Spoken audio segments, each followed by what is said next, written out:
Let's get into the details for the first Community Day of 2024, Rowlet Community Day. The majority of the event will happen on Saturday, January 6th from 2 p.m. to 5 p.m. During that time, Rowlet will be appearing more frequently in the wild, and if you evolve it to its final form between 2 and 10 p.m. on Com Day, you'll get a Decidueye that knows the legacy move Frenzy Plant. Now, if you want to use Decidueye in PvP or as a grass-type raid attacker, you definitely want Frenzy Plant, as it's one of the top grass-type charge moves in the game. But aside from the addition of Frenzy Plant being added as the legacy charge move for Decidueye, it will also see the charge move Spirit Shackle being added to its move pool. This is not a legacy move and can be obtained anytime after the Com Day without the use of an elite charge TM. Spirit Shackle is a ghost type move with a power of 50 and energy cost of 40 in trainer battles, and a power of 70 with an energy cost of 33 in gyms and raids. One other thing to note is that in PvP, this move will also have a 33% chance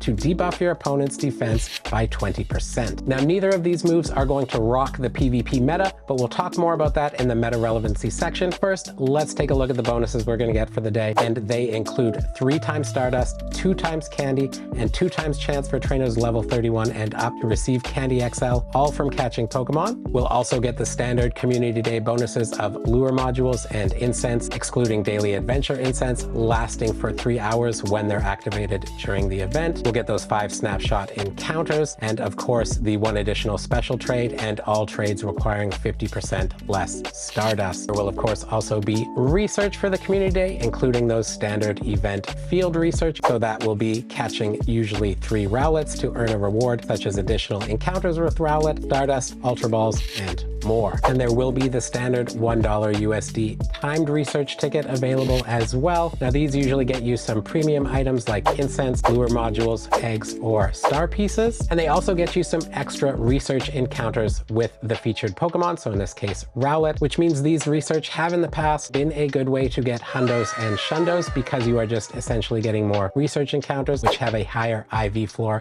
than wild encounters. However, in the tips section of this video, I've got a free-to-play method that essentially does the same thing. We'll get to the tips later in the video, but let's finish off with the event details, moving on to the 4-star raids. So we will have those standard 4-star raids for Rowlet's tier 2 form Dartrix, and that will go for up to 5 hours after the event ends. You defeat that raid and you get 30 minutes of Rowlet spawns with the boosted shiny rates happening around the gym that hosted that raid. Keep in mind, these are local raids only. I will go over some top counters in the tips section of this video. However, if you have 2 people with decent counters, it shouldn't be too hard to take Dartrix down. There will also be showcases for the event. It seems like Niantic has shied away from specifying which showcases the Pokemon will be for, but I'm sure they do plan for them to be Rowlet showcases and potentially some showcases for either of its 2 evolved forms. Looking at the bundles available for this Community Day, there will be a bundle in the web store that will be available to purchase for $10 USD. That will get you 120 Ultra Balls, 15 Silver Pineapple Berries, 6 Incubators, and 1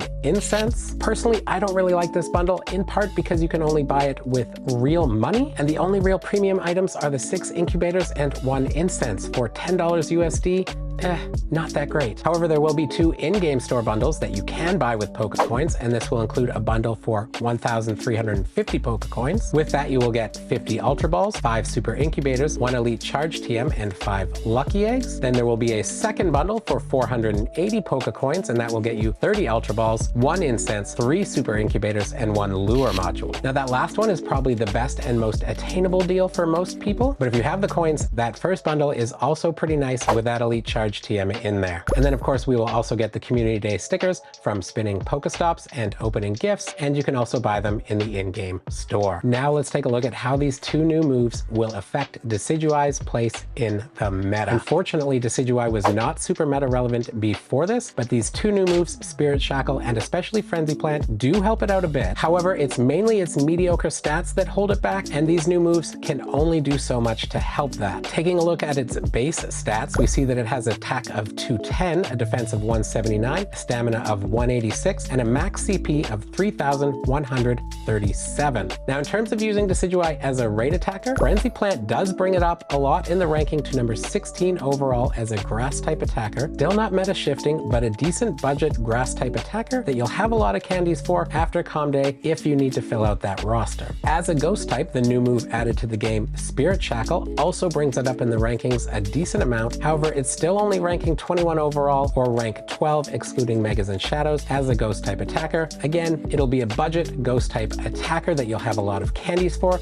but that you probably don't want to sink too much Stardust into. Now, it performs best in the Great and Ultra League, and although it ranks highest in the Ultra League on PvPoke, it actually sees more wins against the top Great League meta than it does against the top Ultra League meta. However, it's still under a 50% win ratio in both leagues, as you can see from these simulations on PvPoke, and it really only takes down what you would expect it to. Now, you'll notice that for PvP, you do want that Frenzy Plant move, but unfortunately, Spirit Shackle only makes things worse, and it's not a move that you really need on Decidueye for PvP. Okay, let's move on to some tips for the day, including those 100% IV CPs you want to be watching out for. Now, in the wild, we can only be certain that it's a hundo if it's at the max level that a Pokemon can spawn at in the wild. Now, normally that is level 30, but if the Pokemon is being boosted by the weather, then that is level 35. However, there are lots of other CPs that a hundo Rowlet could have in the wild, so catch them all, check them, but do keep an eye out for these CPs in the wild, 907 when it's non-boosted and 982 when it is weather boosted, because those will definitely be hundos. In terms of research, your hundo CP is going to be 453, and in those 4-star raids for Dartrix, if it's not weather boosted, the hundo CP is going to be 985, and if it is weather boosted, it's going to be 1,232. Keep in mind that the boosted weather is sunny and windy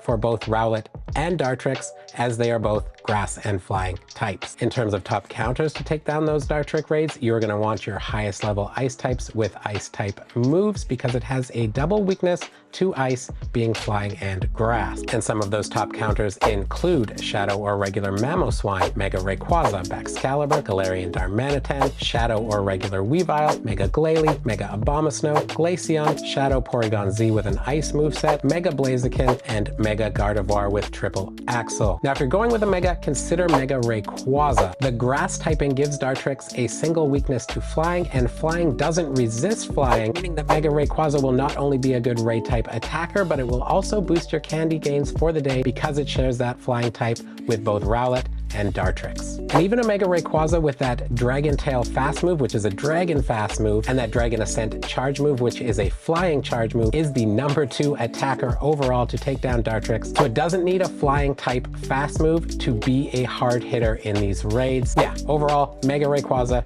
definitely the best Mega choice for the day. Now, if you don't have a Mega Rayquaza at max level and you really want to maximize your candy gains, you do have some other options to go with, and these are Mega Venusaur, Mega Pidgeot, Mega Pinsir, Mega Aerodactyl, Mega Sceptile, Mega Salamence, Mega Abomasnow, or Primal Groudon. Now, remember, to get the most candy gains out of the event, you want to use whichever Mega or Primal you have at the highest Mega or Primal level, as that will give you the most amount of candy and the best chance at getting Candy XL. All right, let's talk about some tips for showcases, including my least favorite method, which is sniping. So to snipe a win, what you're going to do is, while you're out playing, you're going to put in some low-ranking Pokemon, and then later, right before the showcase ends, you're going to go into your Today tab, scroll down, find your Pokemon that are in showcases, and swap out those lower ranking ones for your highest ranking ones. Just remember that if you're going to use this method, set a reminder on your phone, otherwise you are likely to forget and rank very low and get some not great rewards. Now, my favorite method for winning showcases is actually finding the showcases that are kind of out of the way, so they're generally less competitive. And these will be showcases that are at Pokestops that aren't near a lot of other Pokestops, they aren't near a lot of other gyms, they aren't close to attractions or major transit hubs. If you can find those ones, then you can just put in your biggest Pokemon and you don't have to worry about swapping them out right before the showcase ends. Now, the even more extreme version of this is traveling outside your area, either to a more remote place or to a rural area, and entering your Pokemon in those showcases. However, not everybody has access to travel that far. In terms of tips for metals, Rowlet and Dartrix are both grass and flying, so you can work on both of those metals during this Calm Day. And then you can also work on the field research medal. Because these Calm Day field research are so easy to complete, you can complete a lot of them in a very short amount of time. All right, now let's talk about how how to maximize your chance at getting hundos and shundos during a community day event. Now, this method involves staying on top of your field research and making sure you are only keeping those that get you an encounter. So every time you spin a stop, you're going to want to go into your event field research,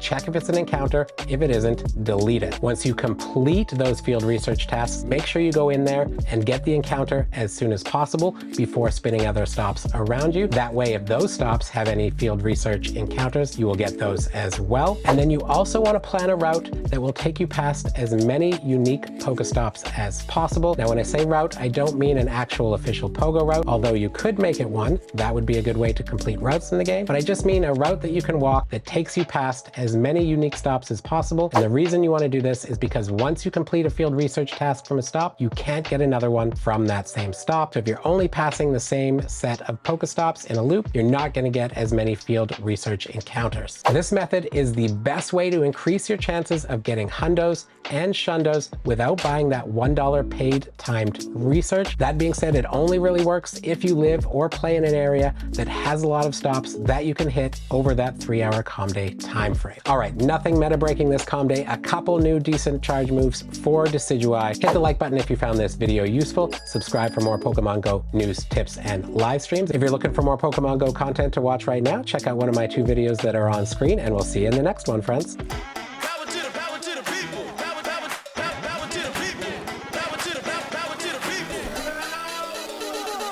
I've got something incredibly funky.